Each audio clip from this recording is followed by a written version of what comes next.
Bismillahirrahmanirrahim. Alhamdulillahirabbil alamin. Wa usholli wa usallimu alal mab'uutsi rahmatan lil alamin. Asyhadu an la ilaha illallah wahdahu la syarikalah wa asyhadu anna Muhammadan abduhu wa rasuluh. Allahumma shalli wa sallim wa barik ala sayyidina Muhammad wa ala alihi wa sahbihi wa man tabi'ahum bi ihsan ila yaumiddin. Tsumma amma ba'd. Assalamualaikum warahmatullahi wabarakatuh. Alhamdulillah, kita bersyukur kepada Allah, kita masih diberikan kesempatan untuk kembali hidup sampai hari ini. Sebelumnya saya mengucapkan dan mewakili teman-teman di Taslih, saya mengucapkan taqabbalallahu minna wa minkum shalihal a'mal, kullu 'am wa antum bi khair wa nahnu ilallahi aqrab insyaallah. Setelah Ramadan kemarin kita sudah melewati beberapa perjuangan untuk menahan hal-hal yang menjadi latihan untuk kita mengarungi 11 bulan ke depannya insyaallah. Dan beberapa pekan kita sempat tidak ada sama sekali podcast bincang sore seperti yang sebelum-sebelumnya karena disibukkan dengan i'tikaf dan lain sebagainya. Ala kulli hal kita berjumpa lagi di bincang sore berfaedah, meskipun pada kesempatan kali ini ada sedikit pergeseran waktu, tapi ala kulli hal kita bersyukur kepada Allah Azza wa Jalla atas kemudahan yang Allah berikan. Teman-teman rahmatullah, sahabat Taslih dimanapun antum berada, hari ini kita melihat fenomena yang masya Allah atau bisa dikatakan sangat menyayat hati-hati kita semua saat beberapa orang atau orang-orang yang malah bangga yang mempromosikan, kemudian fasilitasi, kemudian mengiklankan keburukan-keburukan di tengah kita. Padahal Allah Azza wa Jalla berfirman, wa ta'awanu 'alal birri wat taqwa wa la ta'awanu 'alal itsmi wal 'udwan. Hendaklah kalian tolong-menolong atas kebaikan, alal bir, atas kebaikan dan ketakwaan, dan jangan tolong-menolong atas dosa dan permusuhan. Oleh karena itu ini menjadi muqaddimah yang saya ucapkan sebelum nanti kita akan bahas bersama Ustadz kita, guru kita, Ustadz Ansori Taslim yang hari ini sudah bersama kita di studio. Mari kita sapa dulu Ustadz Ansori Taslim, hafizahullah ta'ala. Assalamualaikum Ustadz Ansori. Waalaikumsalam warahmatullahi wabarakatuh. Taqabbalallahu minkum shalihal amal Ustadz. Wa taqabbalallah. Masya Allah.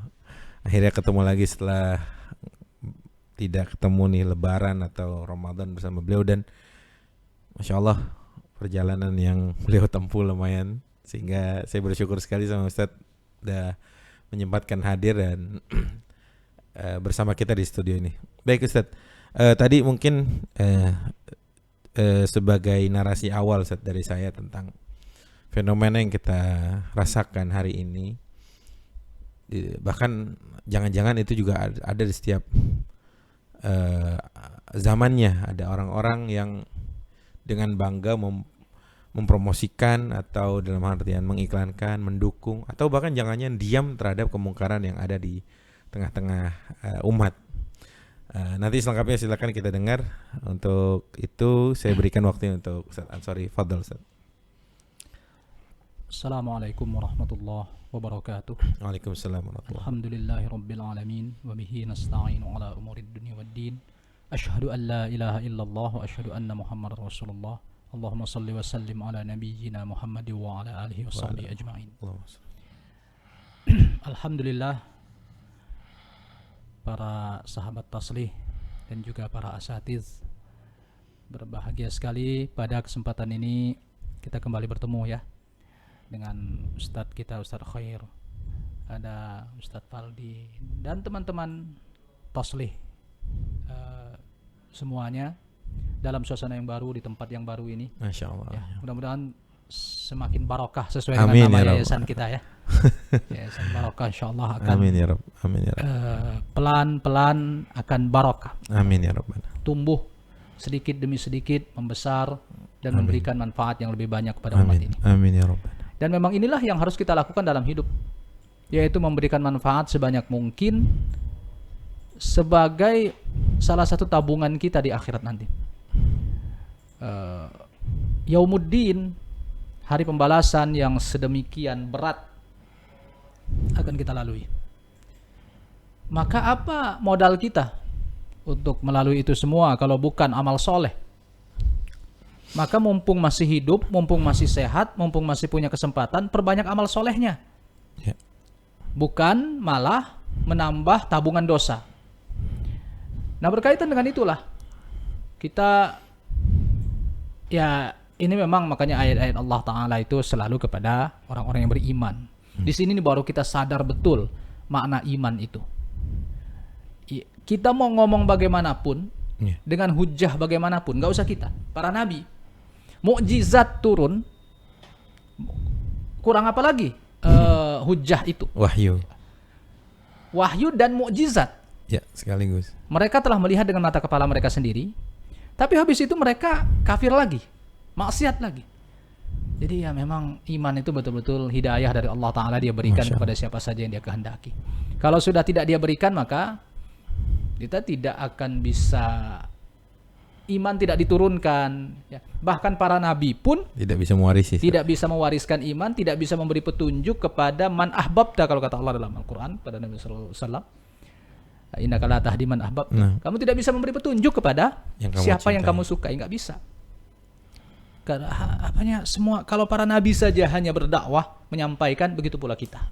Tapi ya kita memaksimalkan potensi itu. Ya, jadi memang apa namanya, hal-hal yang seperti ini kalau kita gali dalam Al-Quran, seperti fenomena-fenomena kesesatan itu selalu ada. Kita memang miris, dan salah satu tanda keimanan adalah ketika kita miris melihat kesesatan yang dipertontonkan, yang kemudian banyak dijadikan, bahkan sudah dijadikan pedoman dan tuntunan oleh sebagian generasi kita. Kita tidak bisa melawan arus ini. Kita tidak bisa melawan arus informasi. Maksudnya membendungnya. Tapi yang bisa kita lakukan adalah mengalirkannya ke tempat yang tepat. Maka mau nggak mau kita harus tampil. Ada orang mengatakan itu biarkan saja berlalu. Segala hal fenomena yang ada lah. Biarkan saja dia berlalu, nanti dia tenggelam sendiri. Enggak bisa begitu. Kita harus menetralisirnya. Harus ada yang mau mengimbangi atau betul. Ini Setia. Di era informasi seperti ini, semua orang bisa mengakses apapun. Maka cukup sulit bagi kita untuk menahan. Mau nggak mau adalah mengimbangi. Maka memang banyak permasalahan perlu diluruskan. Dan kalau kita masuk pada medan dakwah yang ada, baik di tingkat apa itu dikatakanlah di kalangan-kalangan terpelajar maupun yang kalangan bawah, sebenarnya sama saja. Tantangannya sama saja. Banyak sekali orang-orang yang masih jahil terhadap agama ini. Makanya sebenarnya para dai harus lebih memberikan porsi yang lebih banyak dibanding dengan masa-masa lalu. Kenapa? Karena kejahatan itu dia tidak perlu bersusah payah untuk menyebarkan kejahatan. Berbeda dengan kebaikan, dakwah, kita bersusah payah untuk menyebarkannya. Itu pun orang tidak mau menerima. Kalau kejahatan, semua orang, hatta bayar pun orang rela untuk mendatangi kejahatan. Nah itu tantangannya. Itulah tantangan dakwah kita. Nah, berkenaan dengan berbagai macam fenomena itu tadi, ya memang sekali lagi itu iman.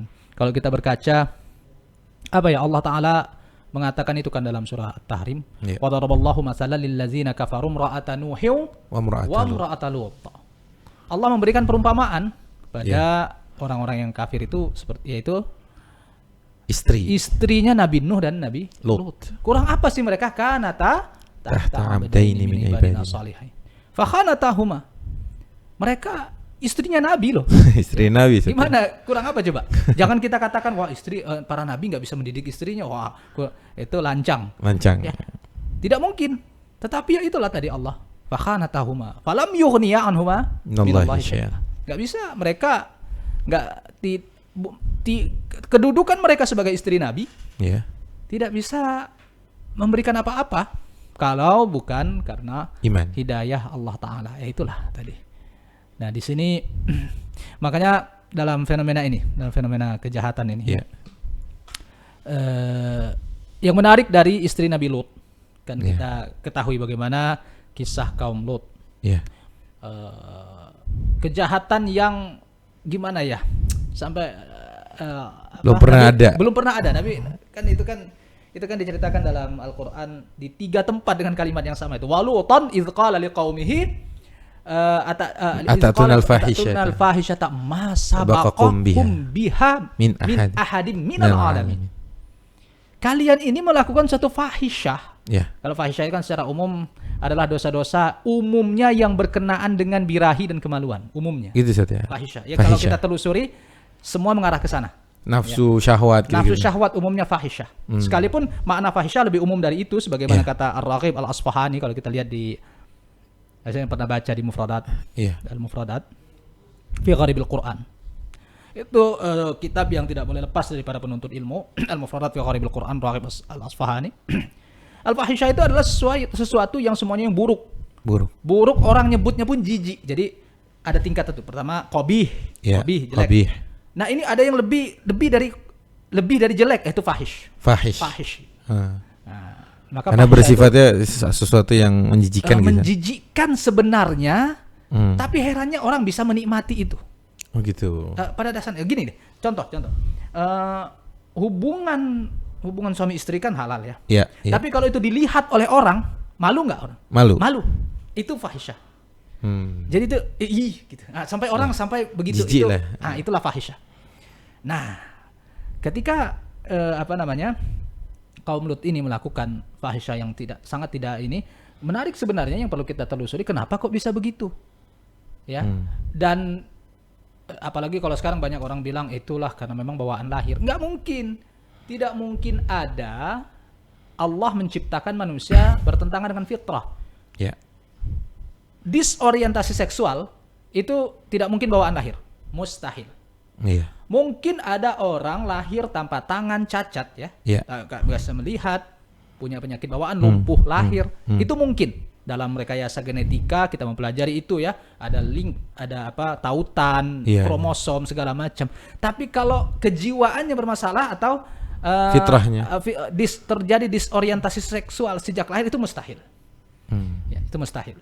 Jadi itu bukan karena bawaan lahir, itu adalah sesuatu yang tercipta akibat lingkungan yang buruk.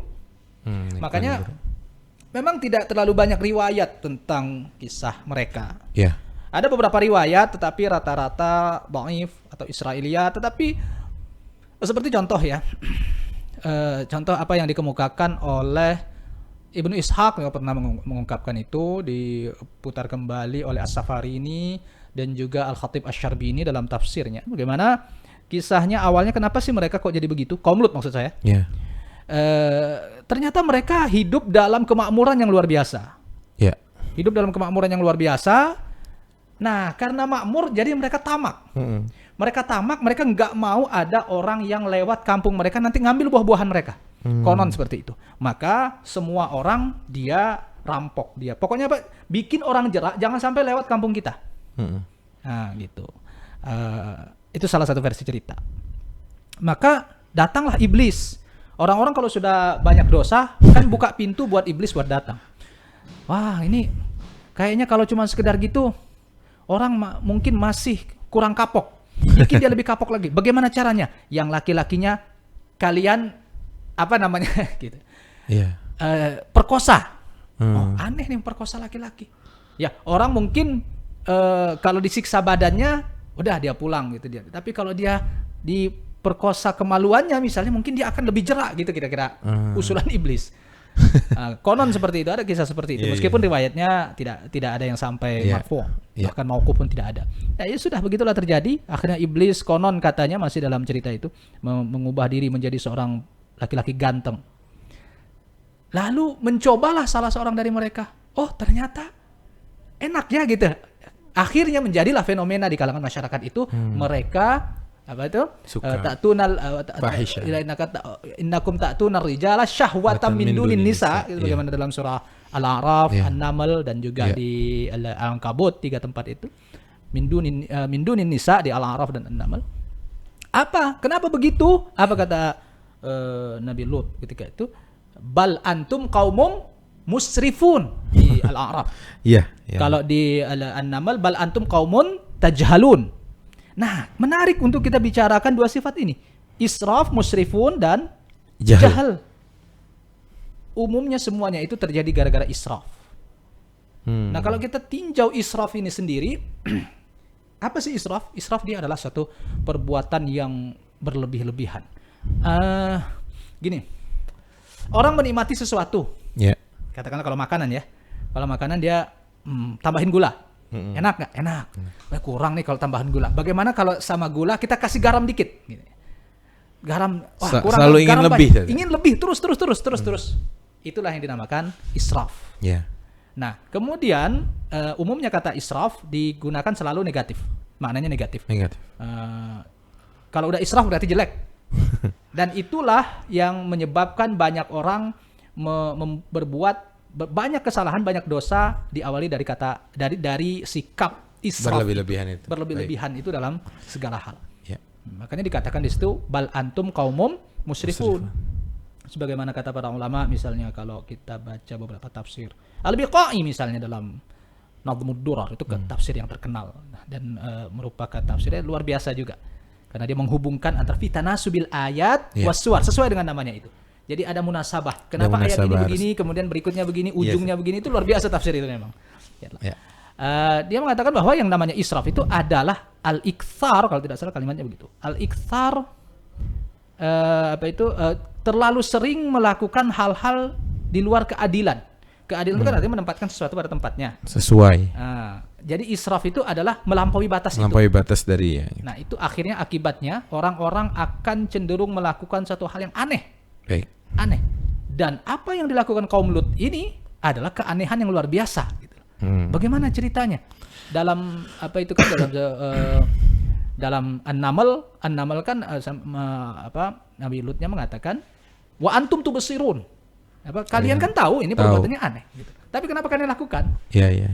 Akhirnya apa ketika dikatakan apa? Fama kana jawab qaumihi illa an akhrijuhum min qaryatikum innahum unasun yatatahharun. Keluarkan mereka dari kampung kalian, atau akhriju ala Lut kalau dalam An-Naml, karena mereka adalah orang-orang yang bersuci atau menghindari yatatahharun. Padahal kan yatatahharun itu kalimat positif loh. Iya. Tapi mungkin sok suci kali ya hari ini. Wallahu alam. Tapi kalau saya pikir adalah mereka tuh tahu Lut dan kaumnya orang-orang beriman ini adalah orang yang benar gitu loh. Kayak pemuda-pemuda nakal. Iya.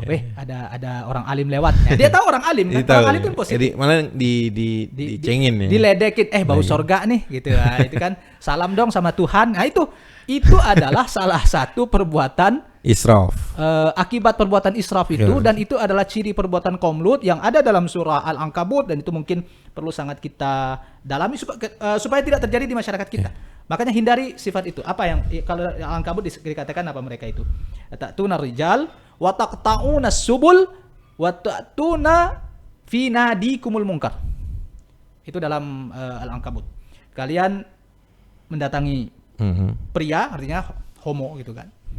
Dan kalian juga memutus jalan. Nah, ini para ulama berbeda pendapat apa tafsirannya. Ada yang mengatakan mereka merampok, ada yang mengatakan berbagai macam, bisa dilihat di kitab tafsir. Wa ta'tuna fi nadikum al-munkar.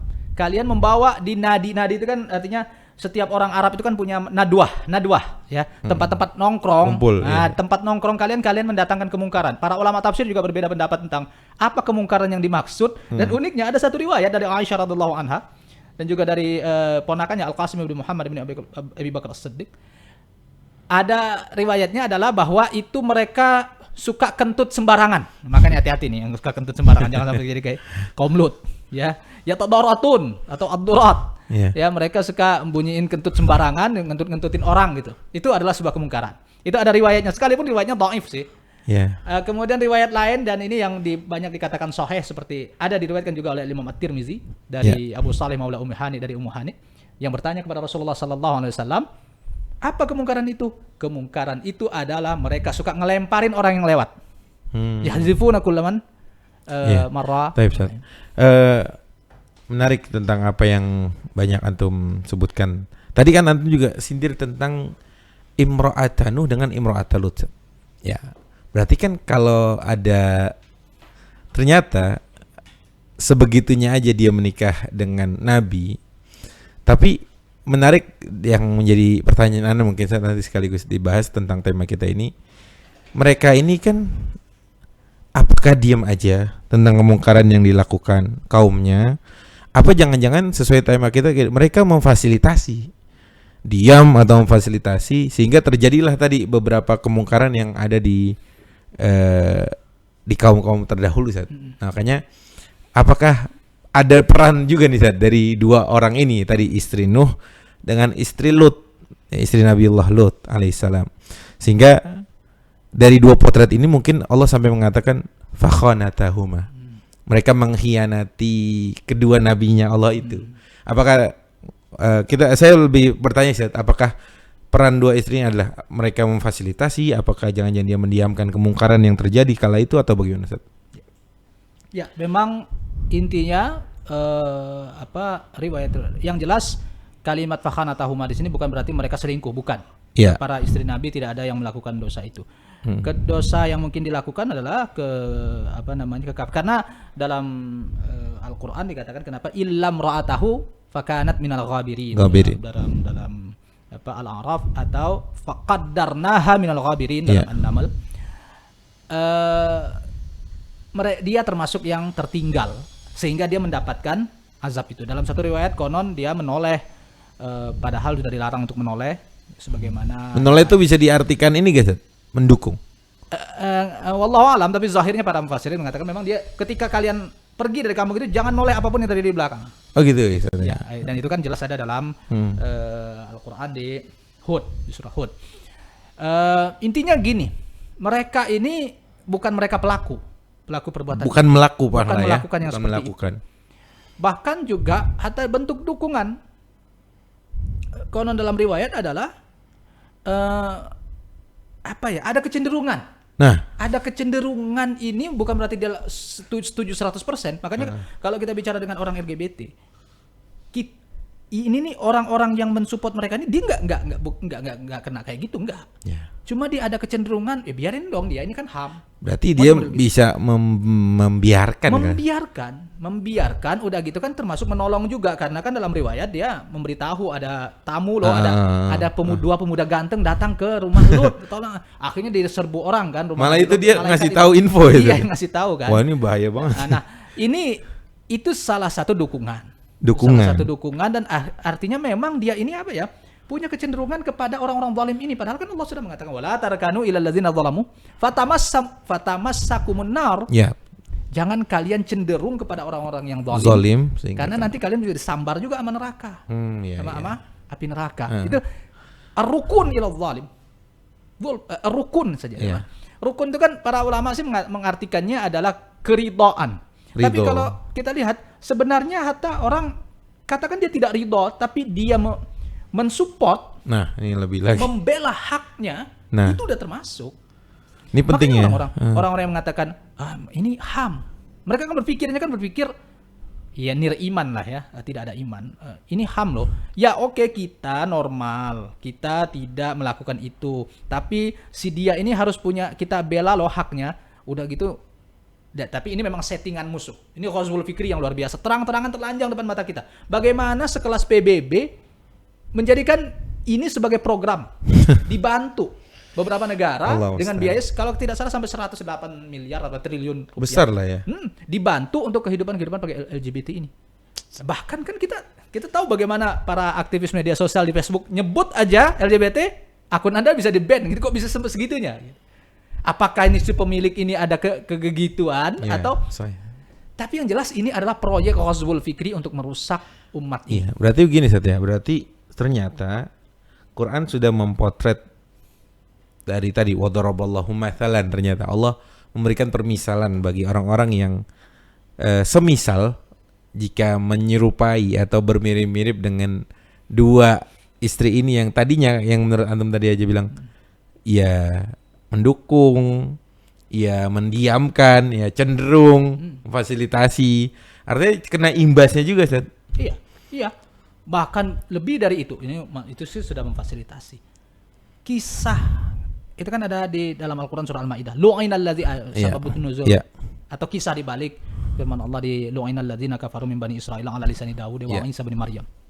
Itu kan kanu la yatanahawna 'an munkarin Fa'alu. fa'alu. Gitu kan? Labi sama kan. Mereka Bani Israel dilaknat melalui lisan nabi mereka sendiri, yaitu Nabi Daud dan Nabi Isa. Kenapa? La yatanahawna 'an munkarin fa'alu. Mereka tidak saling mencegah kemungkaran. Itulah pentingnya mencegah kemungkaran itu, saling mencegah kemungkaran apa yang mereka lakukan. Ada satu riwayat yang menarik. Apakah benar mereka tidak ada ulama yang mencegah? Enggak. Dalam riwayat ini, riwayat Abdullah bin Mas'ud. Berarti kasus Bani Israel ini. Dari kisah ayat ini, apa sih dibaliknya? Menurut riwayat Abu Ubaidah bin Abdullah bin Mas'ud dari ayahnya Abdullah bin Mas'ud, dan ini letak kelemahan riwayat ini karena Abu Ubaidah disepakati oleh para mutaqaddimin tidak mendengar hadis dari ayahnya. Tapi bisa saja kita kuatkan atau dianggap riwayat ini karena ini merupakan tafsir. Yaitu riwayat bahwa ada dalam Abu Daud dan Musnad Ahmad. Mereka bukan tidak mencegah, mereka mencegah. Ya, sampai di Sunan Abi Daud itu kan disebutkan kalimatnya inna awwala an-naqs dakhala fi Bani Israil ala Bani Israil. Kekurangan pertama yang terjadi di Bani Israil itu apa? Kana ar-rajulu yalqar rajul. Orang ketemu orang, ulamanya ini ketemu dan mengatakan ya haza da'ka ittaqillah ya haza. Bertakwalah kepada Allah, da ma tasna. Itu kalimatnya dalam Sunan Abi Daud, seingat saya. Tinggalkan apa yang kamu lakukan itu fa innahu la yahillak. Katanya menasihati ini. Nahi mungkar berarti Ustaz ya? Nahi mungkar ini. Nahi mungkar, dia melakukan nahi mungkar, bukan tidak. Nahi mungkar. Jangan itu enggak boleh, haram. Tapi apa? Summa ya'ti minal khat. Dia datang lagi besoknya, fala yamna'uhu an yakuna akilahu wa syaribahu wa qa'idah. Ikut-ikutan. Dia tetap dia tahu nih, ini lagi berbuat dosa nih. Ya udah kita makan bareng tetap. Kita tetap teman. Akil, teman makan, syarib, teman minum, qa'id, teman duduk. Akhirnya apa? Falamma fa'alu zalika daraballahu qulubahum ba'dahum bi ba'din, quluba ba'dahum bi ba'din. Apa ya? Allah satukan hati mereka. Jadi gini, ketika kita berteman dengan pelaku maksiat dan dia melakukan itu depan mata kita, awalnya kita mengingkari. Tapi kemudian setelah itu kita, ya sudahlah, yang penting kan saya udah ngingatin, nggak boleh loh. Ya tapi masih juga, ya sudah kita bareng-bareng deh, kita tetap teman. Ternyata itu daraballahu quluba ba'dihim bi ba'din. Apa ya? Saling terikat hati. Nah, akhirnya itulah yang dilaknat. Itu bahaya sekali Ustaz ya. Iya. Padahal dia di awal sudah mencegah. Dia bukan yang cuek ya. Yang dituntut tuh kayaknya aduh berat sekali di kita ya Allah. Bener nggak sih kita dalam kehidupan kita bermasyarakat selama ini kita benar-benar mencegah kemungkaran? Atau jangan-jangan kita menganggap oke yang penting kan saya udah mengingatkan.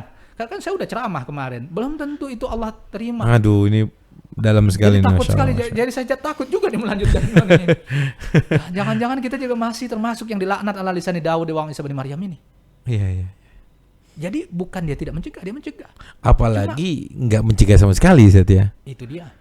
Padahal yang kan banyak sekarang ini kan model-model orang dayus. Dayus lah istilahnya. Maka kalau bicara fenomena dari itu tadi, yang menarik ini adalah liwat ini, kaum LGBT ini fitnahnya, karena dia bukan fitrah, maka dia menular. Makanya hati-hati kalau sudah ini kan kenapa dia itu berbahaya? Makanya para ulama kan beda pendapat ini hukumannya apakah lebih sama dengan zina, lebih berat dari zina atau lebih bawah dari zina? Kenapa zina? Zina itu dia bukan disorientasi. Dia adalah satu hal yang wajar, ketertarikan pada lawan jenis. Fitrah. Hanya saja Islam kan mengarahkan fitrah. Artinya ketertarikan kita kepada lawan jenis itu adalah fitrah. Makanya dia terjadi bahkan ini, kalau ini hadis sahih Rasulullah SAW menyebutkan apa? Mudrikun zalika la mahalah. Dalam hadis riwayat Abu Hurairah itu dalam Sahih Bukhari dan Muslim, ya. Kutiba 'ala bani adama nasibahu minaz zina. Setelah ditetapkan Bani Adam ini ada bagian-bagian mereka tentang zina, mudrikun lahu la mahalah. Pasti mereka akan dapatkan itu, tidak bisa menghindar. Fal ainani zinahuman nazar dan seterusnya sebagaimana dalam riwayat itu. Tinggal lagi akankah yusaddiquhu au yukadzibu al-farj. Tinggal lagi apakah kemaluan yang akan membenarkan itu. Maksudnya di sini adalah itu dialami oleh semua orang. Bahkan para ulama, para kiai, para nabi pun dia akan takut dengan dosa itu, makanya mereka menghindar. Tapi kalau yang ini artinya gini. Zina itu ya pencegahannya adalah batasi pergaulan laki-laki perempuan. Ya. Beres, insya Allah. Tapi kalau liwat, bagaimana kita tahu? Orang dia sama laki-laki, siapa tuh temennya masuk kamar Dianggap berdua. kayak biasa aja ya. Tidak ada orang curiga. Iya, Tidak akan ada orang curiga. Orang di jalan misalnya dia mau pergi kemana berdua sama temennya yang laki-laki, orang tuanya nggak akan curiga. Ya namanya sejenis. Iya namanya sejenis. Iya. Orang merasa aman. Iya, iya. Nah itulah jahatnya. Dan ketika itu terjadi, dia adalah sebuah disorientasi, dia masalah kejiwaan, solusinya harus melibatkan para ahli kejiwaan muslim. Nih, para psikolog muslim harus bangkit nih. Harus dicari akarnya ini. Dan saya yakin selain bahwa ini masalah kejiwaan, juga disebabkan kejiwaannya kenapa bisa rusak begitu, disebabkan oleh iblis juga. Ada yang bilang juga traumatik juga Sat, dari masa kecilnya, masa lalunya. Ya, itu kan jalan masuk jin semua. Iya. Jalan masuk jin ke tubuh manusia adalah berbagai macam, bermula dari perasaan. Ya. Maka kalau itu dibiarkan terus, kenapa? Ini masalah penyakit yang berbahaya nih sekarang ini adalah kalau orang punya penyakit bisex. Bisex itu artinya dua-duanya main. Makanya jangan heran kalau ada, kita heran. Ini kok dia punya pasangan gay, padahal dia punya anak, punya istri. Ini yang dan ini banyak konon terjadi, banyak terjadi di negara-negara Arab. Innalillahi. Antum lebih tahu lah yang pernah di sana gitu ya.